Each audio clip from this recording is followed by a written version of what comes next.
Ibovespa subindo muito forte hoje. Trago 3 ações de dividendos que estão baratas, mesmo diante de várias ações deixando de estarem baratas, ações que já estão ficando caras. Tem ações hoje subindo 6, 7, 8% em um único dia. Então vem comigo para dar uma olhada aqui na minha tela. O Ibovespa só na data de hoje está subindo aqui quase 3%, olha só, 126.942 pontos, tá? O Ibovespa chegou inclusive a bater hoje os 127 mil pontos, recuou um pouquinho, mas subiu pra caramba. O fato é que está subindo bastante. E por que isso aqui, né? O que tivemos recentemente? Na data de ontem, o Copom, teve a reunião do Copom e elevou-se a taxa Selic para 13,25% ao ano. Então aumentaram mais 1% e isso era para ser ainda mais preocupante. Só que, como você sabe, já deve saber, o mercado sempre se antecipa. O mercado já esperava isso e foi exatamente o que se esperava, 1%. Então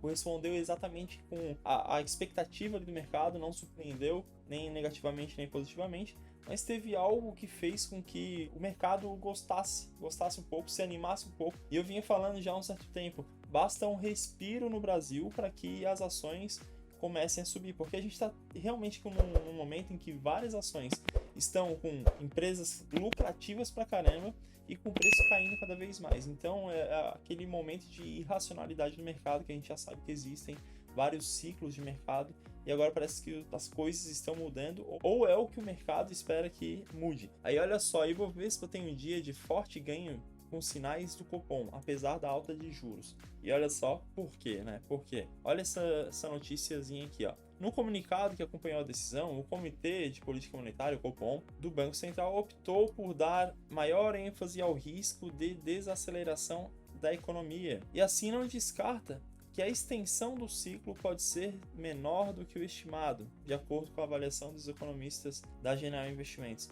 Então, realmente espera-se que a taxa Selic continue subindo, mas pode ser que seja melhor do que já era esperado. Pode ser que o mercado esteja pessimista demais, mais do que deveria estar. É isso que foi meio que comunicado ontem pelo Copom e o mercado hoje já se antecipou também com relação a isso. Tratou de mudar a precificação de vários ativos. E justamente por isso, como temos muitas ações já muito batidas pelo medo do mercado, eu trago aqui essas 3 ações que estão baratas e algumas empresas que eu tô de olho, tá? Eu tô com várias ações aí no meu radar e eu tô trazendo aqui essas 3 ações que eu tô de olho.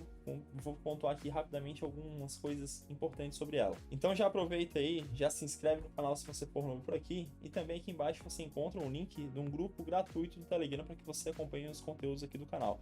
Vamos lá? A primeira ação aqui dessa lista que eu te trago de 3 ações baratas, ações de dividendos, é esta daqui. É uma ação que eu já venho falando há um certo tempo. O Banco ABC inclusive estava R$19 e pouco até, agora ela está R$20,30.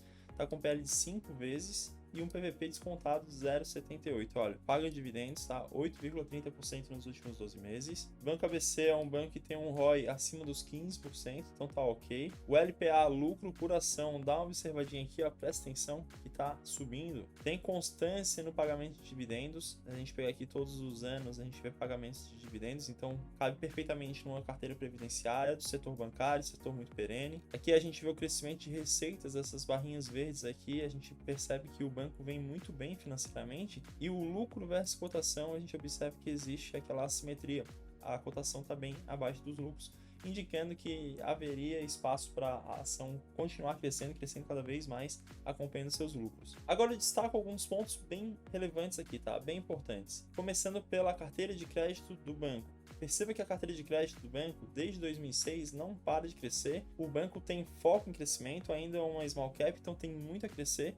E vem crescendo principalmente, vem fazendo algumas mudanças aqui, principalmente na parte de corporate. Carlos, o que é corporate? Corporate, caso você não entenda aqui, a gente tem a C e B, ou seja, as empresas CNIB, Corporate e Middle. Aqui no Google, eu coloquei aqui que é mais fácil para que eu consiga te mostrar. A CNIB são empresas que possuem faturamento anual acima dos 4 bilhões de reais, ou seja, são aquelas empresas realmente muito grandes. As Corporate, que seriam as intermediárias ali, elas possuem faturamento anual entre 300 milhões e 4 bilhões de reais. E as Middle são as menores, né, de 30 milhões, que não deixam de ser grandes, 30 milhões a 300 milhões de reais anual de faturamento. Então perceba aqui que o Banco ABC, na verdade, ele tem uma carteira de crédito bem interessante, porque é uma carteira de crédito diferenciada, não lida com pessoas físicas. Então aqui já tem um certo risco muito menor do que um Bradesco, um Santander, por exemplo, porque o seu crédito realmente é um crédito muito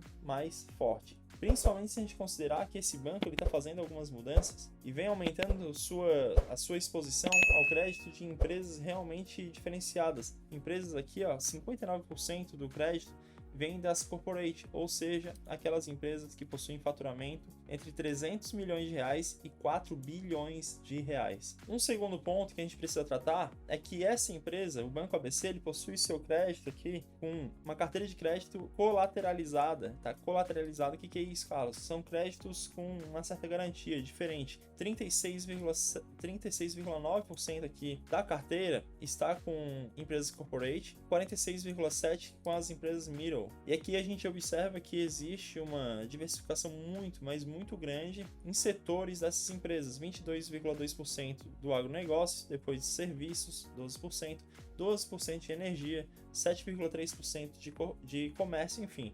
Tem vários outros tipos de empresas, não vou ficar lendo aqui todas para não nos alongarmos. E quando a gente fala de carteira de crédito, a gente precisa tratar do atraso acima dos 90 dias, que é isso que pega muito os bancos e é isso que afetou muito o Banco Bradesco, por exemplo. O atraso aqui acima de 90 dias, você pode perceber que é bem controlado, tá? O que tem maior exposição aqui é de 4,1% das empresas middle, que inclusive são minoria na carteira aqui de crédito do Banco ABC.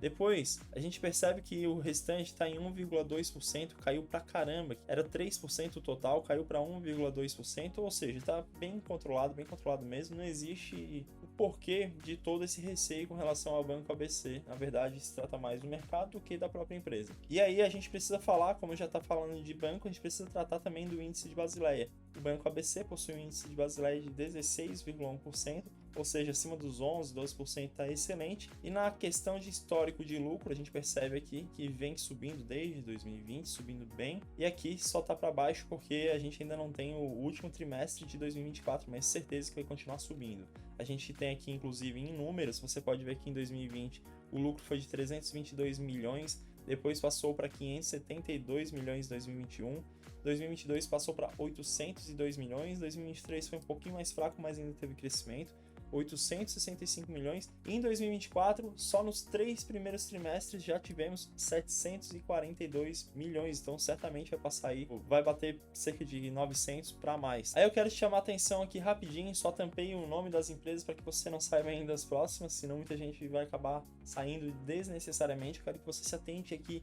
aos pontos realmente desse vídeo.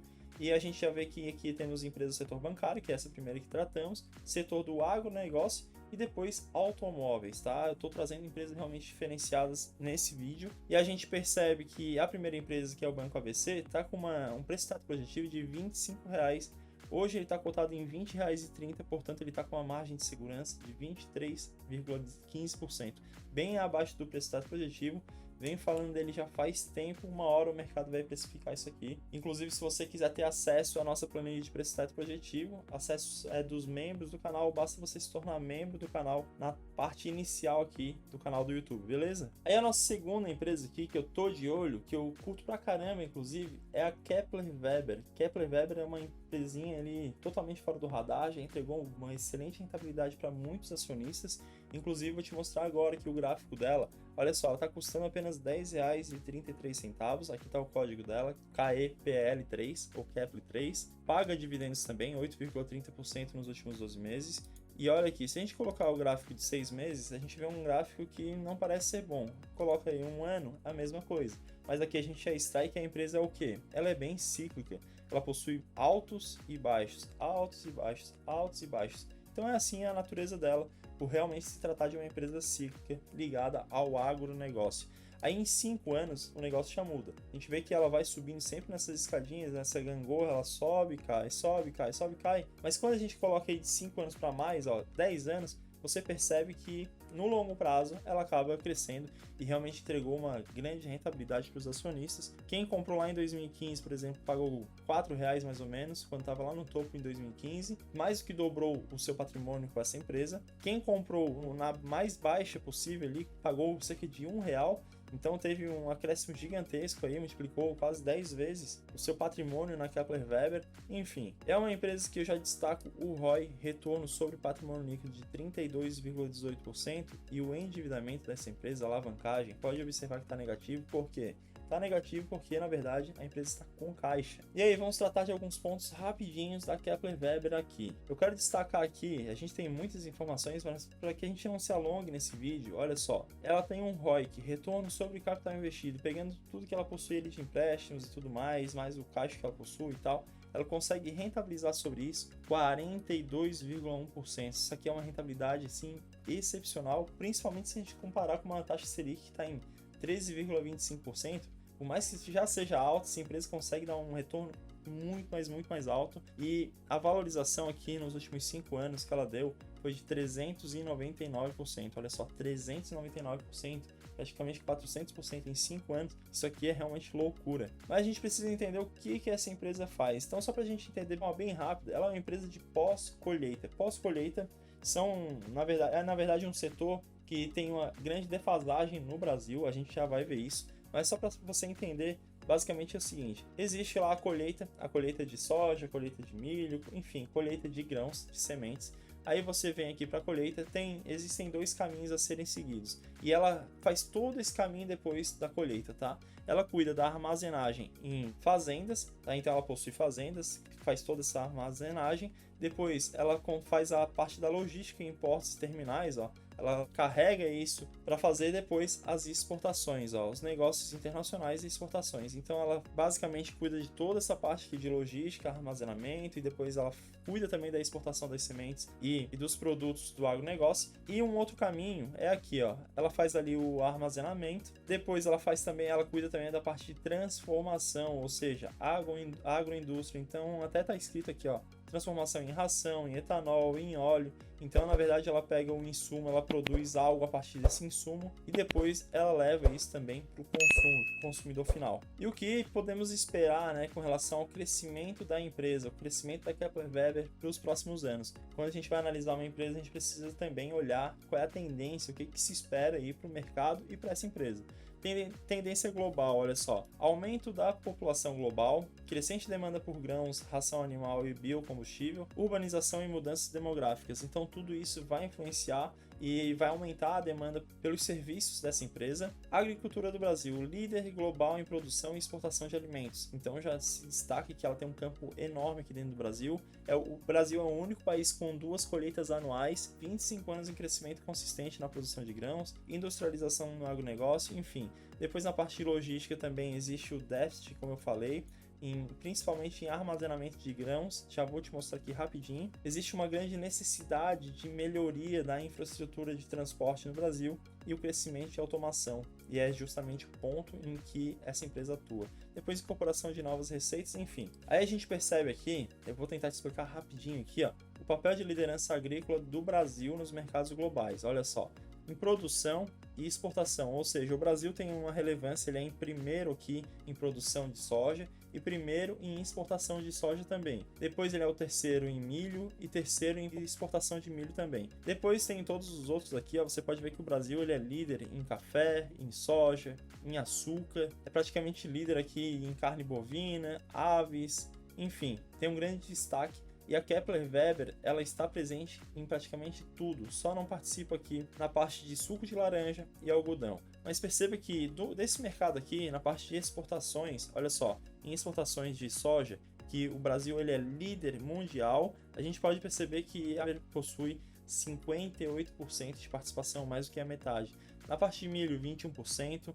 Depois eu destaco aqui também na parte de café, 32%, açúcar, 55%.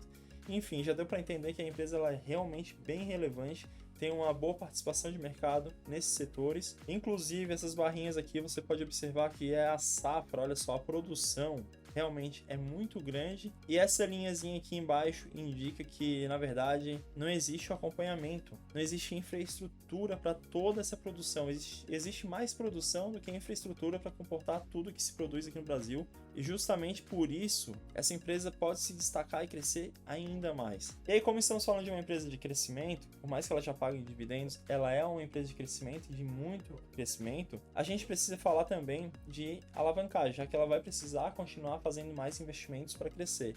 E na parte de alavancagem, o endividamento dela, a gente pode perceber aqui algo muito bom. Câmbio, olha só, 17% é a exposição de moedas no exterior e 83% em reais. Então é um endividamento cada vez mais tranquilo, principalmente se a gente considerar que o dólar tem subido muito e o real tem se desvalorizado. E quando a gente fala aqui de dívida líquida sobre EBITDA, ou seja, alavancagem, a gente percebe que está em menos, porque está aqui entre parênteses, então é menos 0,4 vezes. Então tá com mais caixa do que alavancagem. E aí eu quero destacar ainda o crescimento e a entrega que essa empresa já deu nos últimos anos. Ó. Quando a gente pega de 2020, ela cresceu 27,73%, 2021 32%, 2022 ela saltou 70%, 2023 18,30%. Só 2024, que foi o ano passado, ela caiu 7,83%, que nada mais foi do que uma correção depois de tantos anos subindo e subindo forte. Aí em 2025 ela já vem novamente subindo 9,24%. E aí a gente destaca também mais isso daqui, ó, recompra de ações. É uma empresa que vem recomprando suas ações. Pode ter o cancelamento posterior. O acionista, ele acaba ganhando com recompra de ações. Os dividendos, eles são divididos por menor número de ações, e isso faz com que o lucro por ação, o LPA, ele aumente e o acionista ele acabe se beneficiando. Por isso realmente estou de olho e acompanhando muito de perto aqui a Kepler Weber. Inclusive já me fala se você tem Kepler Weber ou se você tem Banco ABC aí na sua carteira, fala para mim nos comentários. E agora vamos passar então para nossa terceira empresa, mas antes, se esse vídeo estiver sendo relevante para você, se eu estou trazendo alguns pontos importantes de destaque realmente para você, já dá o like e compartilha esse vídeo com mais pessoas, porque isso realmente, você não sabe, mas é um de grande valor, é de muito valor aqui pro meu trabalho, me ajuda bastante. E eu já ia esquecendo, mas ainda temos o preço teto projetivo da Kepler Weber, é de R$ 11,45, tem uma margem de segurança aqui de 10,31%. Vamos passar então para nossa terceira empresa? A terceira empresa é a Metallev, Lev 3, setor automobilístico, custa R$ 28,88, está com PL de 6,6 vezes, PVP aqui um pouco mais salgado, porque realmente é uma empresa mais precificada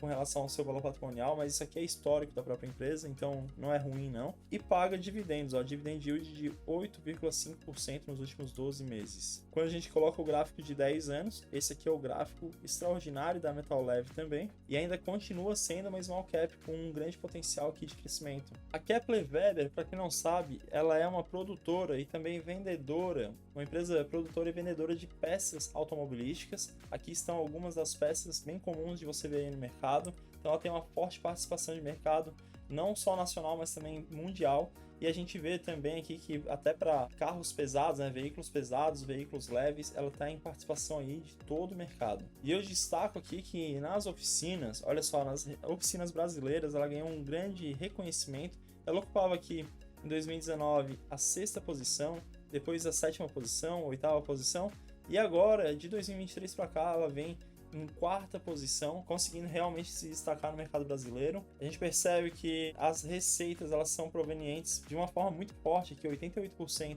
provenientes de componentes do motor, 11,9% de componentes de filtro, e ela continua aqui, ó, lucro versus cotação. Ela possui essa assimetria também, estando cotada abaixo dos lucros, podendo subir bastante. E agora vamos ver aqui o preço teto projetivo da Metallev. Olha só, R$ 35,00 seria o preço teto projetivo, com uma margem de segurança de 21,82%. Eu espero que você tenha curtido esse vídeo. Agora eu vou te deixar com esse outro vídeo aqui do meu lado. E já me fala também se você tem alguma dessas 3 empresas. Fala para mim nos comentários.